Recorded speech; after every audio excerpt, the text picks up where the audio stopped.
Kali ini kita akan belajar bersama. Are you ready? Apa kalian suka mendengarkan musik? Pernahkah kalian mendengarkan lagu ini? Kalau belum, mari kita dengarkan bersama-sama ya. Bukan lautan, hanya kolam susu. Kail dan jala cukup menghidupimu. Gada badai, gada topan kau temui. Ikan dan udang menghampiri dirimu. Bukan lautan, hanya kolam susu. Kail dan jala cukup menghidupimu. Gada badai, gada topan kau temui. Ikan dan udang menghampiri dirimu. Orang bilang tanah kita tanah surga. Tongkat kayu dan batu jadi tanaman. Orang bilang tanah kita tanah surga. Tongkat kayu dan batu jadi tanaman. Ini merupakan lagu Kus Plus yang menceritakan tentang kekayaan alam di Indonesia. Salah satunya yaitu rempah-rempah. Oleh karena itu, banyak bangsa Eropa berdatangan ke Indonesia untuk mencari rempah-rempah. Selain mencari rempah-rempah, bangsa Eropa datang ke Indonesia juga mempunyai tujuan lain. Apakah kalian dapat menyebutkan tujuan tersebut? Ya, mereka mempunyai tujuan trici yang meliputi goal, mencari kekayaan, glory, mencari kejayaan, dan gospel, menyebarkan agama Nasrani. Tahukah kalian bangsa mana yang pertama kali datang ke Indonesia?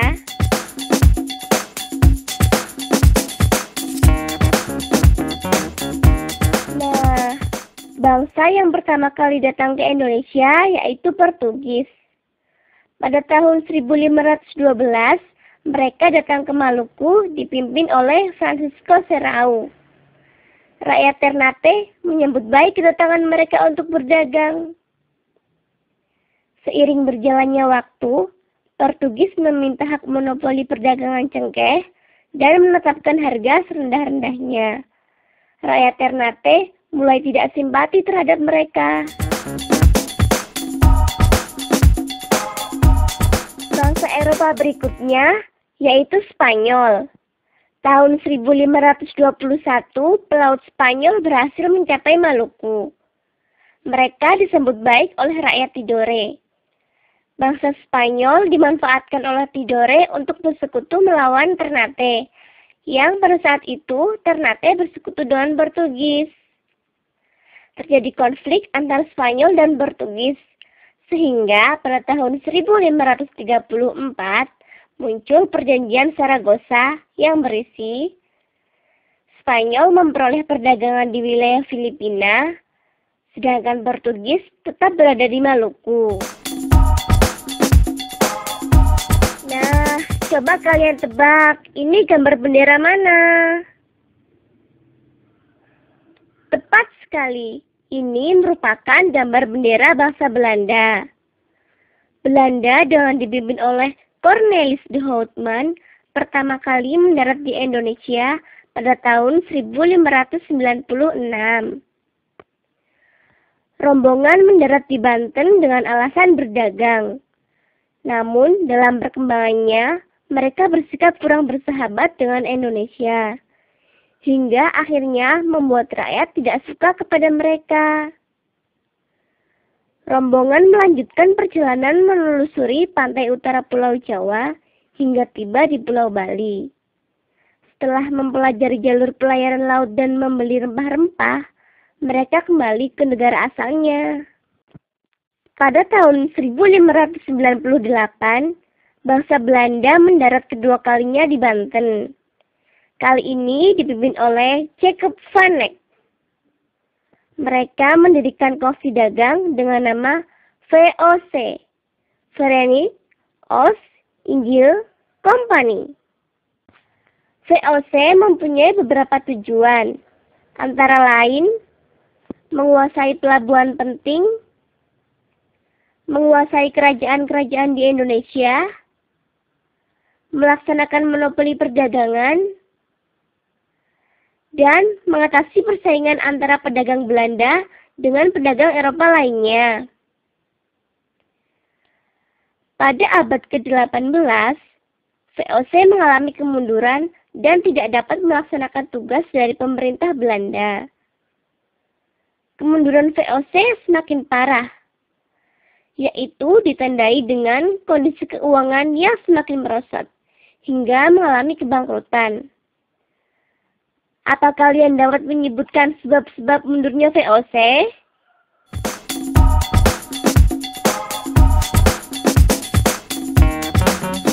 Untuk mencari keuntungan yang besar, bangsa Barat melaksanakan kebijakan-kebijakan terutama dalam bidang ekonomi dan politik.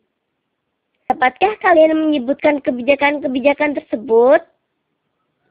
Baiklah, kita belajar bersama ya.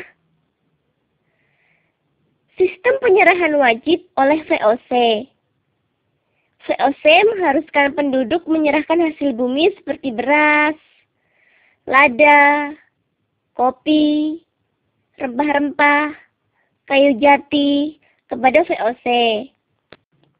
Sistem kerja wajib oleh Daendels. Setelah VOC mundur, Belanda masih tetap berada di Indonesia dengan dipimpin oleh Daendels. Daendels bertugas mempertahankan Pulau Jawa dari ancaman Inggris. Untuk menjalankan tugasnya, Daendels menerapkan sistem kerja wajib atau biasa disebut kerja rodi bagi penduduk Indonesia. Pajak dengan menyerahkan hasil bumi, kewajiban menanam kopi bagi penduduk Priangan, dan menjual tanah-tanah kepada pihak swasta asing. Sistem sewa tanah. Sistem sewa tanah diterapkan oleh Thomas Stamford Raffles, seorang letnan gubernur dari Inggris. Pada masa ini, Raffles menghapus sistem kerja rodi dan penyerahan wajib yang dilakukan oleh Daendels.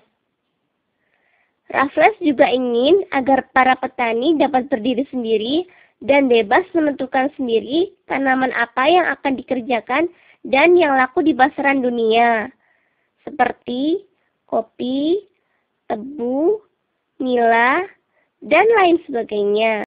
Ayo, siapa yang tahu kebijakan berikutnya? Betul sekali.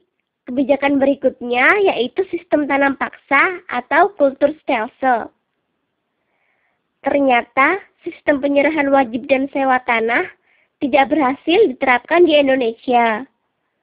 Kemudian diterapkanlah Kulturstelsel oleh Van den Bosch, Gubernur Jenderal dari Belanda.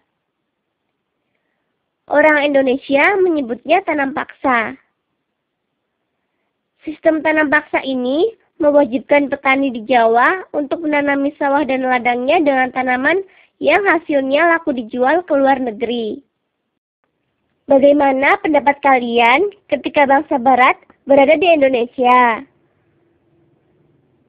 Tentunya rakyat Indonesia sangat menderita ketika zaman itu. Tapi di pihak lain kita dapat mengambil hikmahnya. Contohnya, dengan dilaksanakannya tanam paksa, rakyat kita menjadi kenal dengan tanaman ekspor. Misalnya saja tebu. Selain itu, kita juga dapat mengenal alat transportasi yang lebih modern. Misalnya kereta api. Sarana transportasi juga semakin baik berkat dibangunnya Jalan Raya Anyer sampai Panarukan pada masa Daendels. Dan ditemukannya bunga Rafflesia arnoldi pada masa Raffles. Meskipun banyak hikmah yang dapat diambil ketika zaman penjajahan, bangsa Indonesia tetap menginginkan kemerdekaan yang sesungguhnya. Lalu, tahukah kalian apa yang terjadi? Ya, terjadi perlawanan-perlawanan di beberapa daerah oleh rakyat Indonesia. Yang pertama, perlawanan Patimura pada tahun 1817. Protes rakyat di bawah pimpinan Thomas Matulesi atau Patimura di Maluku diawali dengan penyerahan daftar keluhan kepada Belanda. Namun, tidak mendapat tanggapan dari Belanda. Pada tanggal 3 Mei 1817, kurang lebih 100 orang, diantaranya Patimura, berkumpul di hutan Warlutun dan memutuskan untuk menghancurkan benteng di Saparua. Dipilihlah Thomas Matulesi atau Patimura sebagai kapten pada penyerangan. Yang kedua, perlawanan kaum Padri pada tahun 1821 sampai 1837. Perlawanan kaum Padri di Sumatera Barat dipimpin oleh Imam Bonjol pada tahun 1821 dengan serbuan ke beberapa pos Belanda dan pencegatan terhadap patroli Belanda. Perlawanan Diponegoro pada tahun 1825 sampai 1830. Perlawanan rakyat Jawa di bawah pimpinan Pangeran Diponegoro merupakan perlawanan terbesar yang dihadapi pemerintah kolonial Belanda di Jawa. Pemerintah kolonial Belanda mengalami kesulitan mengatasi perlawanan ini dan menanggung biaya yang sangat besar. Perlawanan rakyat Banjar pada tahun 1859 sampai 1863. Pangeran Antasari seorang pemimpin yang anti Belanda. Ia bersama pengikutnya berhasil menghimpun kekuatan sebanyak 3.000 orang. Ia bersama pasukannya menyerang pos-pos Belanda di Martapura dan Pengaron pada tanggal 28 April 1859. Pertempuran terjadi di salah satu pusat kekuatan Pangeran Antasari, yaitu Benteng Gunung Lawak. Apa kalian tahu perlawanan di daerah mana lagi yang terjadi untuk melawan pemerintah kolonial Belanda?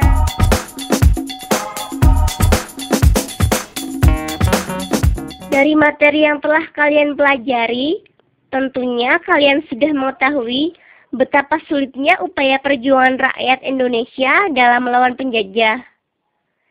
Tetapi, lihatlah keadaan bangsa kita saat ini. Banyak fenomena tawuran antar pelajar, perusahaan-perusahaan milik negara yang telah banyak jatuh dan dikuasai pihak asing, termasuk sumber daya alam yang melimpah ruah di negeri ini telah banyak yang dikeruk oleh bangsa asing. Sebut saja seperti eksploitasi gunung emas yang terjadi di Freeport. Keadaan Indonesia kian lama kian memprihatinkan. Banyak anak sekolah yang malas belajar, terpengaruh oleh budaya-budaya asing, dan ditambah lagi dengan lemahnya nasionalisme para warga negara itu sendiri. Hal itu merupakan contoh perbuatan yang tidak mensyukuri karunia Tuhan. Kalian harus memahami bahwa kemerdekaan bukan sekedar untuk diraih, tetapi wajib untuk diteruskan. Salah satunya dengan upaya kalian sebagai generasi penerus, belajarlah dengan sungguh-sungguh agar kelak ilmu yang kalian dapatkan dapat dimanfaatkan untuk memajukan negara kita tercinta ini. Hidup siswa cerdas Indonesia!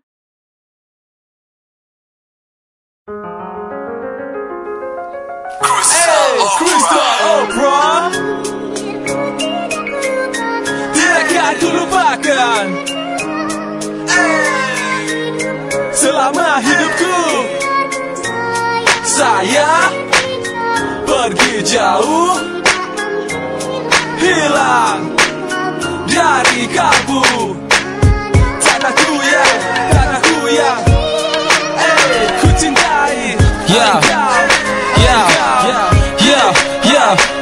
Di ujung samudera, di lain benua, mengejar impian hati di rumah kedua. Gemerlapnya semua, tak terlupa jua. Teringat tanah air, tangisku bertumpah ruah. Jarak tak putuskan memori, kampung halaman. Ribuan kilometer terbentang bukan halangan. Mengingat masa kecilku menginjak tanah, bertelanjang kaki lompati petak sawah. Tanah airku, tanah tumpah darahku, tanah tempatku dilahirkan ayah ibuku. Tak ada yang seindah Indonesia rayaku. Adat negeri orang tak buyarkan tradisiku sepanjang hari. sepanjang hayat hidupku. Teringat pesan dari ayah ibuku, jauh di mata tapi dekat di hati. Cinta akan Indonesia ku takkan mati.